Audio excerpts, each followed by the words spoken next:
My sister relied on me for help, but her heartbreak wasn't what I expected. Before we begin the story, make sure to subscribe to our channel and never miss more incredible stories every day.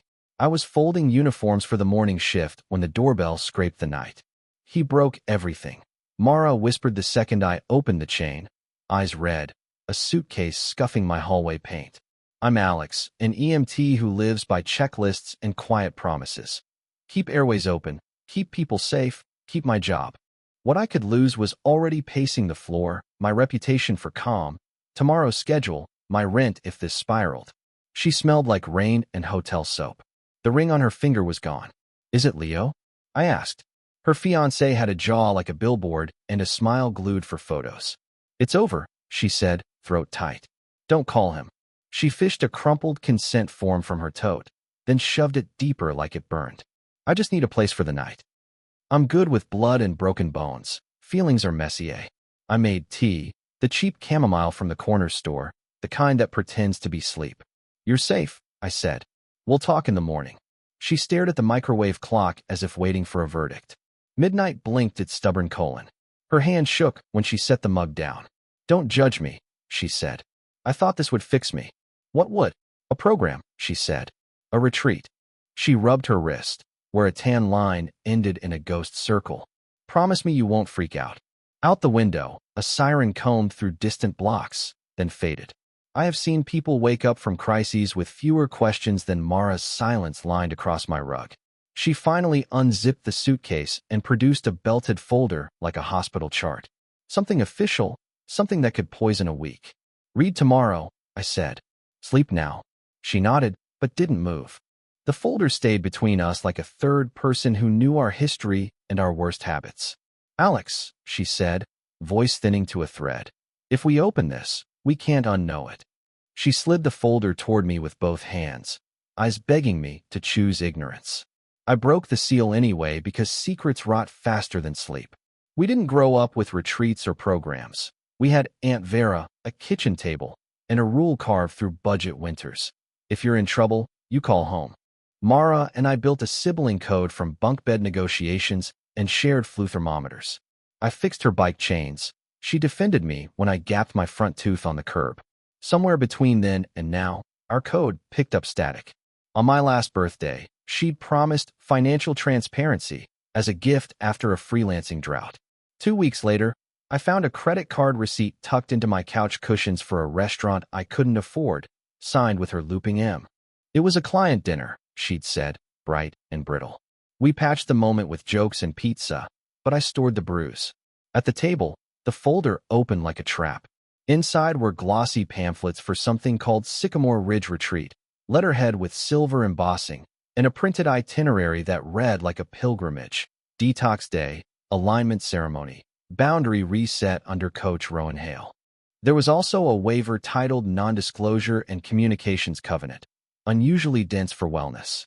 I skimmed and felt heat rise. The NDA restricted discussing methodologies and peer encounters, with penalties indexed to program value. The fee schedule showed a base package at $5,800 and Ascension Path, add-ons that ballooned past $12,000. There were financing options, the kind that smile while the meter runs. Mara, I said, how long were you there?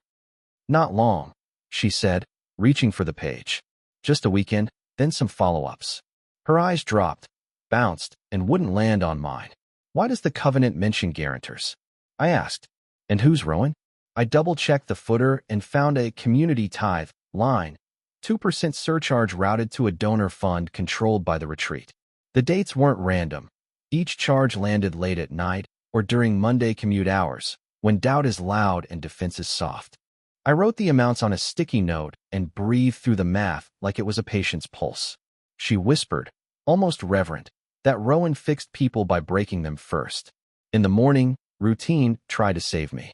I ironed my uniform, checked the med bag I never travel without, poured coffee that tasted like duty. Mara sat at the counter twisting a paper napkin into a string. My phone buzzed with a text from dispatch about an overtime slot. I declined and felt a small betrayal to the version of me who pays bills on time. I ended it with Leo last night, she said. He wants explanations. Do you need me to be your wall? I asked. Being a wall is half my job. Stand between harm and the person shaking. She shook her head. It's not just him. She swiveled her phone and showed me a message from an unknown number. Reminder, balance installment due 9 a.m. today. Please maintain program confidentiality for your growth and ours. Sycamore Ridge Coordinator. There was a link to a payment portal and a calendar invite titled Calibration Call with R.H. You can block a number, I said. It's in my calendar because I put it there, she whispered. An envelope slid under my door like a paper eel. I opened it and found a demand letter. Past due notice for $3,250. Phase 2 immersion. Acceleration clause triggered upon abandonment behaviors. My gut recorded a pulse. Where did they get your address? I registered you as emergency contact, she said. They said it was about safety. The kettle screeched. I turned off the flame and stared at the condensation ghosting the window. Love is a reflex, but trust is a contract. I was not sure we still shared the same version. Don't call the police, she added. They'll say I signed. Show me everything, I said, and pulled my laptop closer like a shield. We opened her email. Subject lines marched in formation. Integration reminder. Witness circle RSVP. Payment courtesy notice. Celebrate your breakthrough. Lock in phase 2. Each carried the same signature with a P.O. box and an 800 number that looped to hold music. Attached PDFs wore names like Somatic, Lab, Guide, V6, and Values Alignment Worksheet. The metadata showed midnight edits by admin at Sycamore Ridge. Help. I created a folder called Evidence and began dragging files in one by one. Her inbox was a maze of praise that led straight to a bill. On shift, I've stood in living rooms where grief fogs the glass, watched people bargain with beeping machines. That night, I was the one bargaining, with policies and promises printed in serif font. The demand letter used phrases I'd only heard when landlords were done being patient. Acceleration clause. Liquidated damages. Arbitration preferred. We took the bus to Aunt Vera's because her kitchen is where complicated things go to become simpler. Vera examined the documents wearing her readers low. Honey, she told Mara, a promise is holy until it's weaponized. Don't make me feel worse, Mara said, hugging herself. I already feel like a stupid cult extra.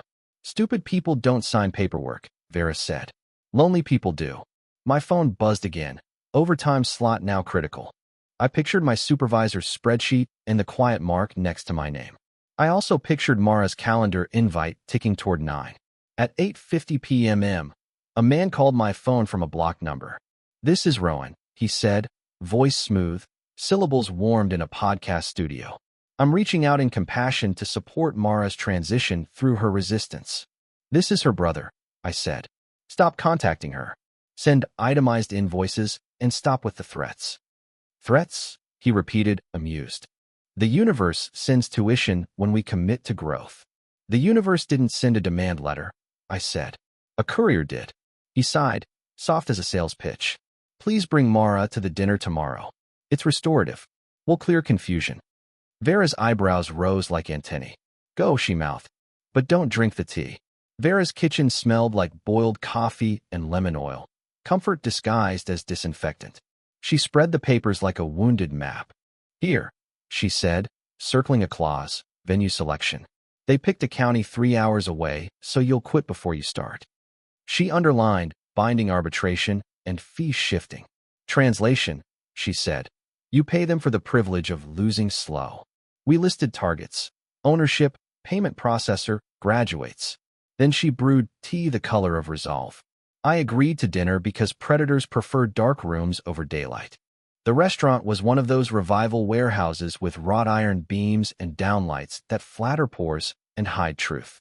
Rowan Hale arrived without a coat despite February wind, charisma wrapped around him like an invisible cashmere. He hugged Mara with a proprietary warmth, then offered his hand to me like a microphone. Alex, he said, thank you for holding space for your sister's metamorphosis. She doesn't owe you a metamorphosis, I said. She owes her landlord rent. He smiled, the benevolent tilt of a man who never meets a bill he personally pays. Our agreements are clear. We're flexible when families partner with us. The server brought bone broth on the house. I didn't drink. Rowan asked about my work with a sincerity so polished it slid off the table. EMTs, he said, are healers trapped in protocols. Protocols keep people alive, I said. They also keep charlatans out of ambulances. Mara flinched. Alex, please. Rowan placed 2 fingers to his temple, like receiving a message. Shame blocks growth, he murmured. Mara is brave. Her heartbreak with Leo is a symptom, not cause. He tapped the NDA with a manicured nail. Confidentiality protects her sacred process. Confidentiality protects your business model, I said. Itemize the $3,250 and I'll listen. He leaned back. Phase 2 includes calibration calls, somatic modules, curated peer exchanges. We are generous.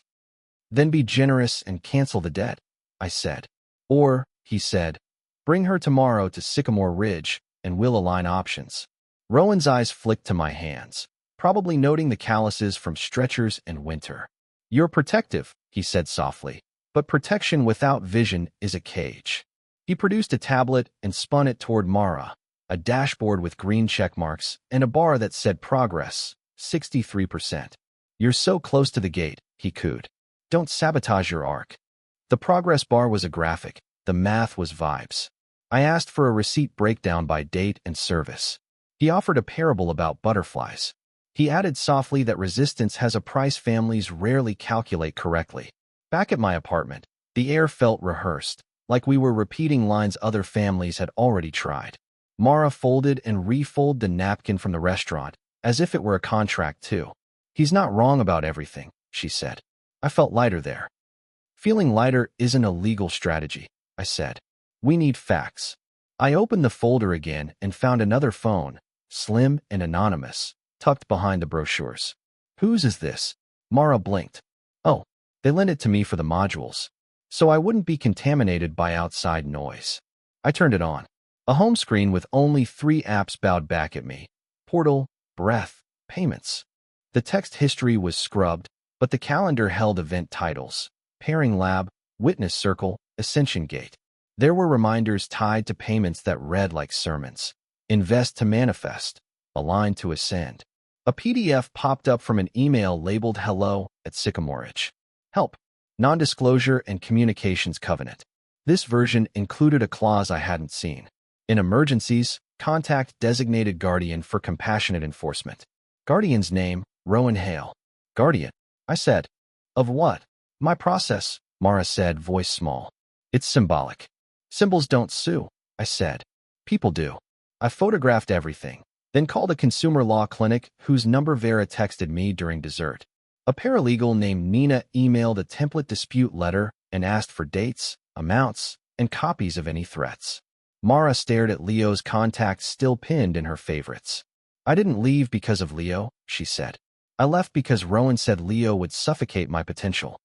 Nina's email laid out steps in plain language. Dispute in writing within 60 days. Demand verification and a complete accounting. Revoke consent for autodrafts. Preserve evidence. Avoid calls and insist on written communication. She explained arbitration and venue shopping without jargon. Debt from services sold with coercion can be challenged, she wrote. Even signed NDAs may be unenforceable if used to hide abuse. I read it twice, slower the second time, until Mara's breathing steadied. The second phone chimed with a calendar invite titled Calibration with Guardian tomorrow. Sycamore Ridge was 30 minutes outside the city, up a road that should have led to apples and wedding photos. Instead, we found a cedar sign, a gravel lot smelling of eucalyptus, and a converted lodge with windows glazed like a spa brochure. A receptionist in linen smiled without showing her teeth. Welcome home, she said. Shoes and skepticism off at the door. We were ushered into a room with salt lamps and chairs arranged in a sincere circle. On the wall hung testimonials printed on thick paper, all in the same font, signed with first names and last initials. Britt H. Astonishing clarity. Kyle J. Career rebirth. Mara D. Finally breathing. My stomach dropped at seeing her name. Rowan entered barefoot, purpose in every step. Mara, he said, thank you for showing up. Alex, you may observe if you honor our container. A second phone, not Mara's, sat on a tripod facing the group. Recording? For quality? For leverage? The session began with breath work, then confession. A woman described ponying up a commitment payment after challenging her plan. Another man apologized for keeping scarcity stories. When it was Mara's turn, she looked at me instead of Rowan. "I'm scared," she said. "I want boundaries that don't erase me." Rowan nodded, saintly. "And fear is a compass to your next investment." I excused myself to the bathroom and kept walking, past a door marked office. Inside, on a corkboard, was a whiteboard snapshot printed and pinned. A grid titled Ascension Funnel with arrows from Eventbrite to Discovery Call to Phase 2. A line item read Peer Recruitment Bonus. A file drawer stood ajar with manila folders labeled by first name and month. Intake, January. Witness Circle, Q1, Guardianship. I didn't touch, but I read the tab edges like weather. A router blinked behind a snake plant. The laminated Wi-Fi password read Manifest 2024. On a shelf, a camera lens sat uncapped beside a stack of release forms. If confidentiality lived here, it rented by the hour and paid cash. I snapped photos of the corkboard and the whiteboard printout, then returned. Another read Guardian call escalation triggers legal clause if payments stop abruptly. I photographed the board, returned to the circle, and felt Rowan's gaze land like a searchlight. He closed the session with gratitude that sounded like invoices. As people drifted toward the tea urn, a young woman brushed against me. "You shouldn't be here," she whispered. I was Rowan's assistant. I quit. We stepped onto the porch where the wind had grown honest. "I'm Jess," she said. "He'll say you're in scarcity. He'll say resistance is trauma. He'll sell guardianship like a hug, then send letters." "Does he sue people?" I asked. "He scares them," she said. "Then they pay." She pulled a card from her pocket. 2 email addresses, one personal, one labeled victims at. He scripts testimonials. He pays early adopters to recruit family. He told Mara to bring Leo as a skeptic because skeptics convert big. "Why are you helping?" "Because I watched someone lose her house over an ascension path." Jess's mouth trembled. I thought I was helping people find their voices. Turns out I was handing out gags. Rowan appeared in the doorway, silhouette carved by warm light. "Thank you for visiting," he said smoothly. "Mara, our office can discuss payment plans that honor your courage." On the drive back, Mara held my phone and read Nina's reply from the clinic. "Dispute all charges in writing. Report coercive debt. Save screenshots. Do not meet alone. Schedule consult with attorney. Also consider police report if threats escalate." We hit a red light that seemed to last a week. "I wanted a reset," Mara said. "I didn't want to reset my life into theirs." I called Vera on speaker and summarized while the highway unspooled. "You need a paper trail and a witness," she said. "Dana owes me a favor. She'll meet you at the bank tomorrow." She texted an address and a time. Mara rubbed her temples. "I signed because I wanted to be better by spring," she said. "I wanted to meet Leo's parents and not feel small." I told her feeling small is a symptom of rooms designed to shrink people. She laughed once, then cried, then breathed until words came back. Behind us, headlights rose and held steady like a decision already made. I spread our notes across my coffee table like a triage board. "We need timestamps, itemizations, and a chain of custody," I said. Mara nodded, hair banded into a no-nonsense knot I hadn't seen since finals week. I screen-recorded her portal pages, downloaded bank CSVs, and archived the calendar invites to a new folder named with today's date. Jess's card went into a Ziploc with the second phone. Vera would approve. I drafted a dispute letter using Nina's template, filling blanks with dates and amounts and URLs. "Send certified," Nina wrote. "Always certify." I pictured a future judge liking neat piles and verifiable signatures. "Alex," Mara said, palms up, "what if I really needed that help? What if the work was good before the bills got weird?" She wasn't defending Rowan. She was defending the self who walked into Sycamore hoping to be different. "We can honor the part that helped and reject the trap," I said. "People heal everywhere, even inside scams." The plan built itself like a ladder. Step 1. Stop payment authorizations with the bank. Revoke autopay in writing. Step 2. Demand a full accounting and copies of any contracts with e-sign logs. Step 3. Request deletion of the guardian designation and rescind consent to record or publish her name or voice. Step 4. File complaints with the State Attorney General and the Consumer Bureau. Copy the payment processor. Step 5. Schedule a meeting with lawyer Dana and a banker to freeze the flood. Mara exhaled slowly. And Rowan? She asked. He won't back down. He doesn't have to like it, I said. He only has to obey the law. Still, my stomach lifted at the thought of his voice curving persuasion around every sentence. Vera chimed our phones with logistics. Tomorrow at 11, Midtown Bank. Branch manager will print statements. Dana at noon in the conference room across the street. Bring IDs, bring courage, bring snacks. It was so Vera to remember snacks. I printed the dispute letter twice and slid one into a stamped envelope. Mara watched me handwrite Sycamore Ridge, disputes, on the front like I was inscribing a spell. Seal it, I said, and she pressed the flap with her thumb, leaving a crescent of resolve. A text pinged from an unknown number. Reminder, guardianship call at 9. Courage requires consistency. R.H. I powered down the loaner phone and packed it away. He can talk to our paper, not our ears, I said, setting the envelope on the entry table next to my keys like a small, necessary shield. Headlights slid across my blinds and stopped as a car idled too long outside. We kept our appointment with dinner because Vera believes truth should eat too. She made roast chicken and green beans that snapped, food that tastes like decisions. Mara set the table in silence, arranging forks as if order could knit a future. I poured water and rehearsed phrases that left no room for poetry. At 7, the doorbell rang, and the temperature dropped an inch. Rowan stood framed by the porch light with a peace lily under his arm like a visiting pastor. I come as family, he said. No talk of money tonight. Then there's no talk, Vera replied, holding the door only as wide as her patience. Still, she let him in. Hospitality is her reflex and her weapon. We ate while Rowan performed a calm that made my teeth ache.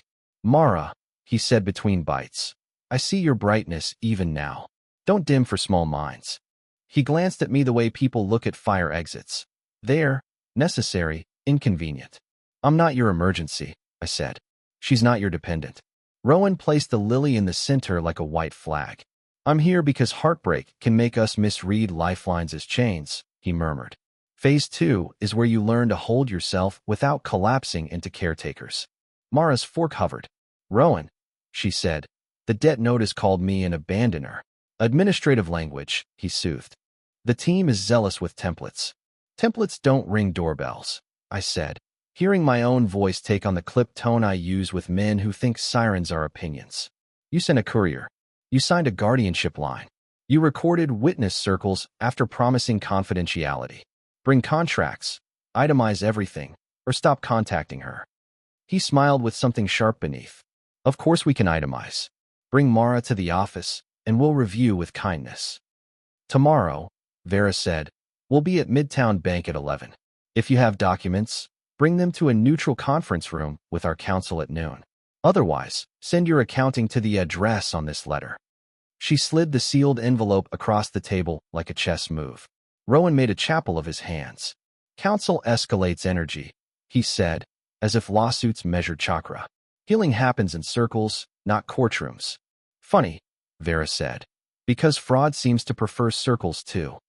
Rowan's phone buzzed.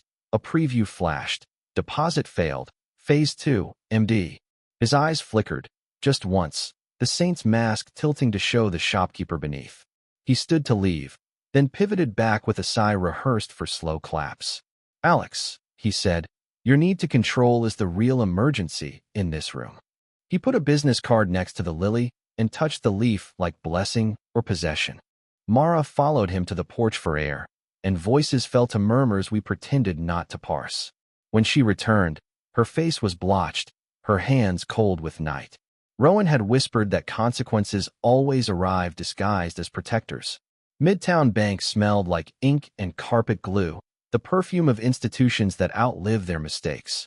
The branch manager, a woman named Priya with the calm of a well-balanced ledger, escorted us to a small glass room with a printer the size of a stubborn dog. Start with autopays, she said. We'll revoke authorization and flag the merchant code. She printed form after form while I sorted pages into charges, communications, and consents. Mara read aloud the dates. I cross-checked with emails, Priya circled merchant descriptors that shape-shifted monthly. SYC Ridgewell LLC. SRR Ascension Path. Hollow Pine Community Tithe. They're splitting the stream, Priya murmured. Same processor, multiple shells. She froze a pending charge and set fraud alerts like tripwires along our balances. You'll get a text if they try again, she said. Reply stop and we'll escalate. Rowan arrived at noon across the street in a neutral conference room Dana booked, leather folder under his arm, the piece Lily notably absent. Lawyer Dana's handshake was crisp as a page turn. She wore a navy suit that made even the fluorescent lights behave. Ground rules, she said without preamble. We're recording. We exchange documents and contact info. No coaching my client during answers. Rowan arched a brow. Such adversarial energy, he said. Such expensive invoices, Dana replied. We plugged a laptop into a TV. I mirrored a folder labeled evidence, portal screenshots, calendar invites, the Ascension funnel photo from Rowan's corkboard, Jess's written statement emailed at dawn. Dana handed Rowan a request for accounting with 30 days to comply and a demand to cease autodrafts. Also, she added, delete my client's name from any marketing materials, testimonials, and recordings. Here are URLs we've archived. Rowan laid out a few pages like alms, a generic invoice, Phase 2, $3, $250, a syllabus of somatic labs, and a signature page, Mara's, under an e-sign banner. Dana pointed to the IP log in the footer. This address belongs to your office, she said. Explain the proxy. Rowan smiled thinly. We support clients during onboarding. By signing for them? Dana asked. Interesting support. He countered with printouts of anonymized testimonials. Dana observed the identical punctuation and spacing, the uncanny echo of a single writer's breath. We'll need raw video and consent forms, she said. And the guardianship clause origin. Rowan clasped his hands, Saint's pose returning. Guardian is a metaphor, he said. Then it'll be easy to remove it everywhere immediately, Dana said, sliding a prepared revocation across the table. Sign, or we file an injunction. Rowan's phone buzzed against the oak, face up this time. Jess, I can't keep lying for you anymore. He flipped it quickly, but not before we saw the subject line's shape. He laced his fingers tighter, and something in his knuckles whitened like a mask cracking. Before you answer, Dana said, please watch this projection and tell us if you deny any part. I tapped the keyboard, and the whiteboard photo filled the screen like a confession pre-written. Rowan's voice slid an octave lower as he asked whether we really wanted to make enemies in such a small spiritual community. I clicked to the next slide, the intake form with the Guardian box pre-checked by default, tiny gray text camouflaged against kind words. Then the dashboard showing Mara's progress 63%, followed by the payment portal where Ascension Gate sat like a cartoon finish line. Dana's pen held steady above her legal pad, not writing, just poised like a metronome for truth.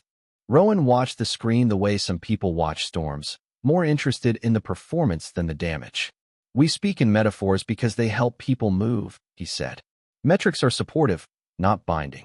Except the dollar ones, Dana replied. Those seem very binding. He exhaled, then tried a different path.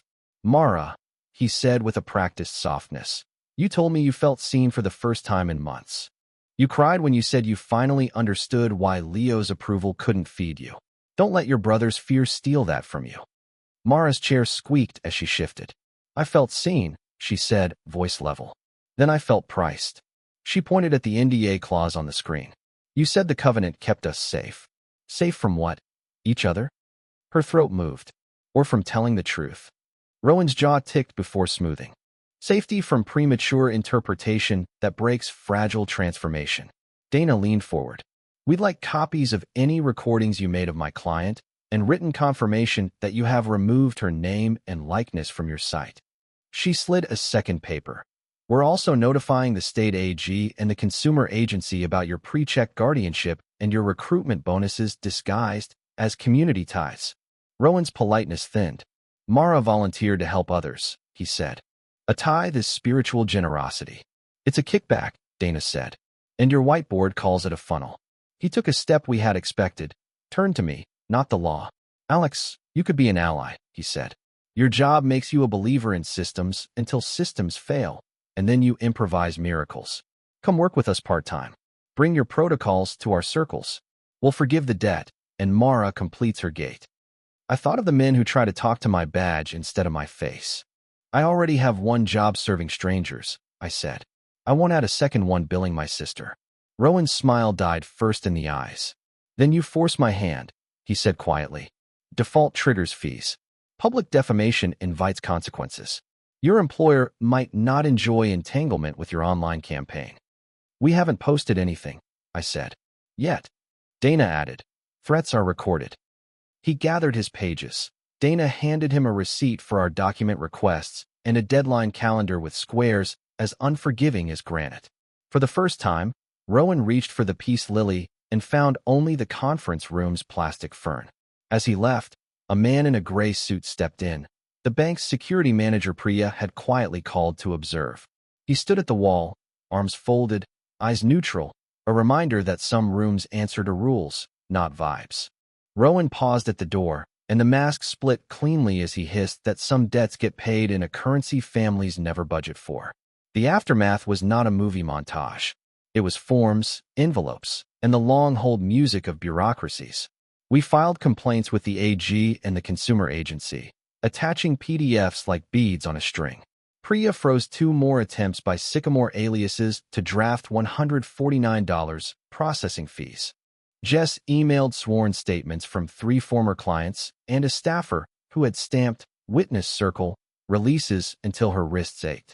Dana filed a demand to preserve evidence. I learned the phrase spoliation letter and liked how it sounded like a door slamming. Rowan answered through a law firm we'd never heard of, toned syrupy with disappointment. He offered to settle the confusion if Mara returned for closure sessions and signed a fresh covenant. Dana responded with a draft complaint and 3 footnotes that carried more voltage than any sermon. We asked for itemization, they sent adjectives. We asked for recordings, they sent blank consent forms. The deadline calendar sat on my fridge, dates circled in red like a lesson plan for stubbornness. At my station, my supervisor called me into the office. You've turned down overtime, he said, eyes narrowing. Everything okay at home? Family stuff, I said. I'm handling it. Handle it without missing calls, he said. We can't run short. Later that night, during a diabetic emergency that wouldn't resolve, my hands shook. I did my job, but my breath came late. Protocols are a kindness. They protect patients and practitioners from the vanity of improvisation. After the call, I sat in the rig with the doors open, February air washing the sweat. Mara texted a photo of the lily in Vera's trash can, leaves already collapsing. Is it bad that this made me feel better? She wrote. No, I typed. Some plants aren't meant for kitchens. Rowan's next move was uglier. A mass email to community members warning of hostile actors fomenting scarcity narratives. Screenshots of my LinkedIn floated back to me through cousins with too much time online. He's going after your job, Mara said, voice shaking. I'll fix it. You'll heal, I said. I'll handle it. Dana filed a cease and desist and copied the bank's attorney. Priya escalated the merchant review to the processor's compliance team. Jess organized a Zoom with former clients, faces and squares describing debts and shame like weather maps. He said resistance is a bill the soul pays with interest. One woman said, tears tracking the corners of her mouth. That night, a letter arrived via overnight courier. Notice of intent to arbitrate. Dana told us to breathe. It's a scare tactic, she said. We'll petition to invalidate unconscionable clauses. I believed her. I also believed fear could find its way into a chest even after you lock the door. At 3 a.m., someone knocked once, a single knuckle on wood, and the hallway went very still. We didn't open the door. We called the non-emergency line, logged the incident number, and texted Jess to ask if anyone else had gotten midnight visitors. She replied at dawn, yes. Twice last fall. Camera deterred the third. I bought a door camera before breakfast, mounted it crooked, then straighter. Fear receded an inch. Healing looked like dull chores. Mara sat with a pro bono therapist on Wednesdays and brought home homework that wasn't about ascension, budgeting, identifying manipulative language, practicing no out loud. We made a game of it. Want to split my fries? I'd ask. No, she'd declare, then take 2 anyway. Laughter loosened the knots faster than philosophy. Dana negotiated with the bank to reverse 2 charges and block 4 aliases across networks. The processor emailed that Sycamore Ridge was under review. Priya called with a smile in her voice that traveled through cell towers. "Our flags worked," she said. "I'm proud of you both." Mara posted a quiet note in her freelancer forum. "If a coach or retreat asks you to bring family as skeptics, ask why." She described guardianship without names, and 3 people messaged, "Same." We wrote boundaries like contracts. No new debts for growth. All help to me in writing. No secret phones. No late-night calibration calls. We taped the list inside a kitchen cabinet, right next to the cumin. Vera came over with envelopes for future fun. Small cash we labeled together. Dentist, deposit, de-bloat from bad decisions. She hugged Mara, so long her perfume became a room we moved through. Rowan's name kept trying to enter our house, through wires and whispers. We kept sending his mail to a folder called Paper Only. When he emailed a past due notice with the subject, Final Compassion, Dana replied with 6 attachments and the sentence, "We look forward to discovery." He went quiet, then loud, then quiet again in that predator rhythm of testing fences. Mara and Leo met for coffee at a public place near the fountain where kids throw pennies. She wore no ring and carried no apologies he didn't earn. "I made choices," she told him. "Some were mine, some were installed." He said he missed her. She said she missed the version of herself who didn't need someone to tell her who she was. They parted like 2 people who might become neighbors instead of enemies. That night, she placed the second phone in a shoebox with the Lily's tie ribbon and the NDA, then slid it onto a closet shelf. "A museum of mistakes," she said, half smiling. "Closed for renovations." We didn't hear from Rowan for a week, and then a request for a temporary restraining order hit our inbox, alleging harassment by online defamation. Dana called with a new kind of calm and told us to dress respectfully for court tomorrow. The courthouse smelled like pencil shavings and effort.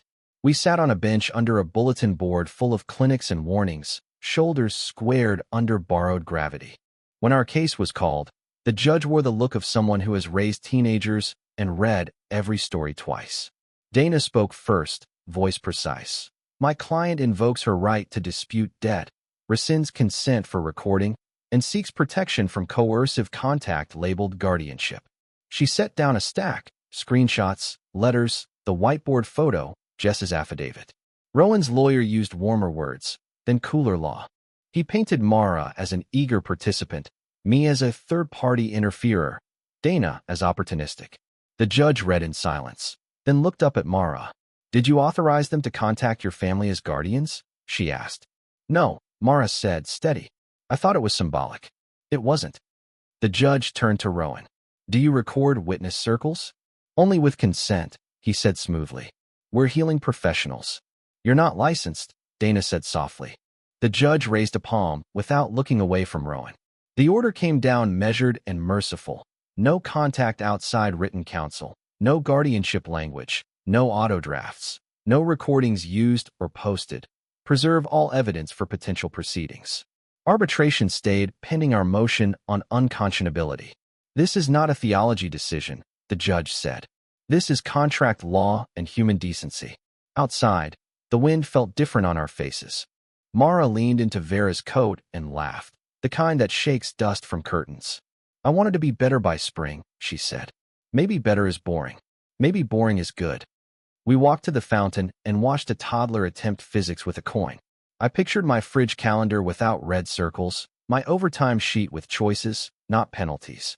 To the camera that would one day be a microphone, I'd say this: love that requires secrecy is not love. Healing that hides price tags is not healing. Ask for itemizations, print your emails, learn to enjoy certified mail slips as tiny victories. If someone asks to be your guardian, check your own pulse and keep your own keys. Pay attention to the words that make you feel small and the people who profit when you doubt your size. Keep a folder named Evidence and a cabinet list called Boundaries next to the cumin. Find a Vera, accept a Dana, and memorize the sound of your no. Mara squeezed my hand at the crosswalk and said we should get fries to celebrate surviving Monday. I told her yes, and meant it differently this time. We didn't see Rowan's car again, but I kept the camera anyway, just in case.